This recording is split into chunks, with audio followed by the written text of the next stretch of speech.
En tout cas, les actions qui ont été menées ont permis d'améliorer et beaucoup les résultats.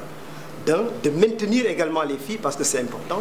Et aujourd'hui, je crois que, en fait, elles sont autant que les garçons, mais elles travaillent mieux que les garçons, je crois, au niveau de notre école. Hein. Souvent, la première, deuxième, troisième, tout ça, c'est des filles. Hein. Donc, c'est dire que vraiment ces aspects-là ont été réussis. Parler d'émergence économique en laissant une majeure partie de la population en rade. Donc, il faut embarquer tout le monde dans un même bateau et aller vers le progrès. Donc, pour ne pas être long, c'était tout simplement ça. Merci. Alors, au niveau de l'éducation, tout le monde le sait peut-être, la situation dans notre pays, comme dans plusieurs pays en Afrique, connaît d'énormes difficultés. Parce que depuis, d'abord avec les programmes d'ajustement structurel, mais ensuite avec les crises récentes, les coupes sombres des financements dans des secteurs publics.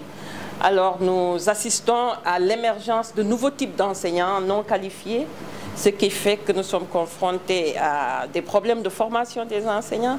Et nous le savons, sans des enseignants de qualité, c'est difficile d'avoir une éducation de qualité et de sortir de Je remercie d'avoir bien voulu nous offrir l'opportunité de bénéficier de cet espace d'échange.